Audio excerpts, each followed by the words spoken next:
Okay, I guess we're just gonna shoot till the battery runs out, because that's what we do, I suppose. Man, I wish I had another water. You do have water, it's just really fucking hot because it's been in this hot-ass garage all fucking day. Yeah, that's true. That makes me sad. Because I'm really thirsty, but I don't feel like going inside. Oh my god. I just realized I have a furry seatbelt cover. Isn't that hilarious? Because I like never wear my seatbelt. I have this thing too. Yeah, before I got the furry seatbelt cover, this is what I did.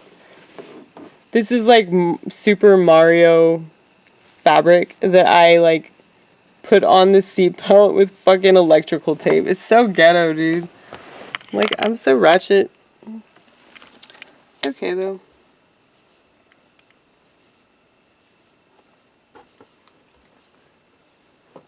Oh. I fucking hate seatbelts. Most people know that about me. They've got to know that about me by now. You've got to know that I'm like pretty against rules that I don't understand. You know? I just like to be free when I drive. But, I like to be free all the time.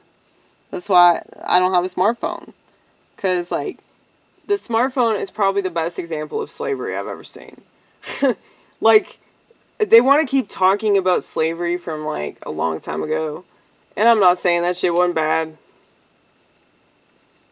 But what's really annoying is that, like, they're just using race. Like, it's just...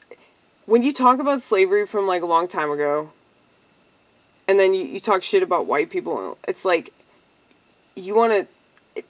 It's like they're saying that, like, all the white people that exist right now are responsible for all this shit that happened to black people back then.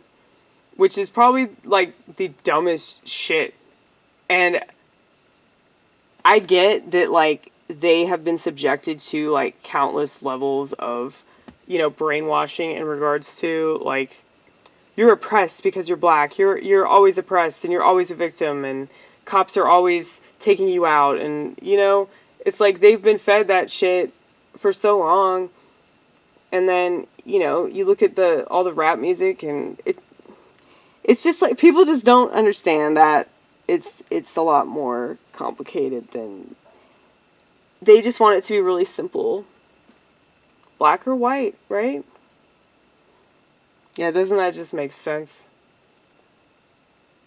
Everything's black or white in a country that's obsessed with race. Right? And the thing is, I say this with empathy and compassion towards all people, you know?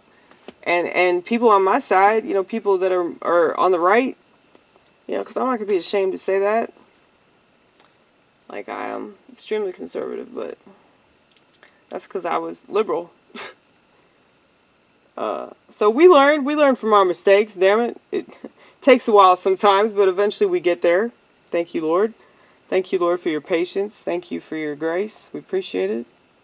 Still extending us that grace. Always and forever. But anyway, when it comes to race, it's like they just want people to see themselves a certain way in relation to other people. So they're controlling the way that we see each other. They're controlling the way that we relate to each other, you know? That's so fucked up. They're changing the way that we see our fellow human beings.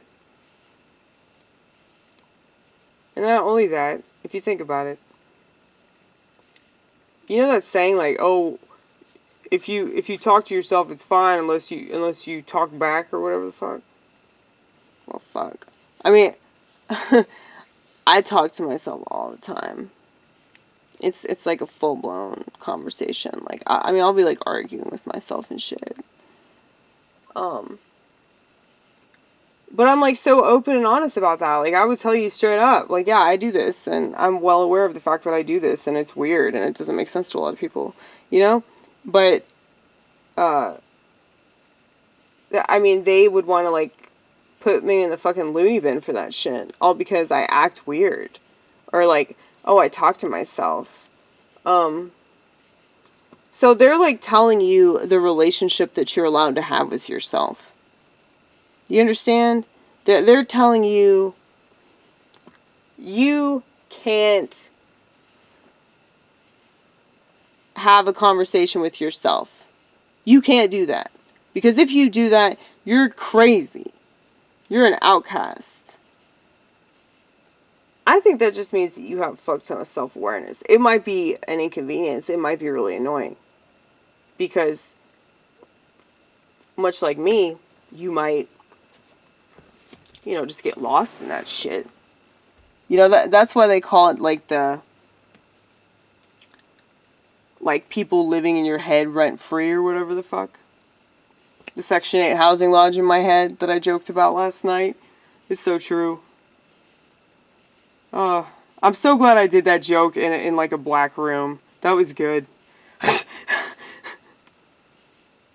Well, because if I did it in, like, in the white liberal room, they wouldn't get it. That's what's so funny about white liberals is they think they're helping black people, but they're not. Like, none of these social programs have ever helped black people do anything but self-destruct and raise their kids in the totally wrong way. Okay? It's like they encourage them to do that, dude. That's why I say, yeah, they are victims, man, but not for the reason that the media keeps portraying. So, like, any, like, woke black people like fucking Sonnie Johnson, man, I love the fuck out of that bitch. But, yeah, she knows what she's talking about in regards to that. Like, people disagree with her all the time because she's feisty as fuck. But she should be because she's right. Anybody that's right should be feisty as fuck. That's why Nick Fuentes is feisty as fuck. That's why yours truly is feisty as fuck. That's why, well, Donald Trump says a bunch of shit that we agree with, but that doesn't mean that he's gonna, like, really, you know, carry us through. It kind of makes me nervous, like, thinking about all that. Like, what if he gets elected? And it's like, I can just imagine that will officially be the end of everything in this country. Like, it'll just all be over from there. But, you know, I guess we'll see what happens, right? We'll see if things go straight to hell, literally. But yeah, it's like nobody knows the day or the hour, right?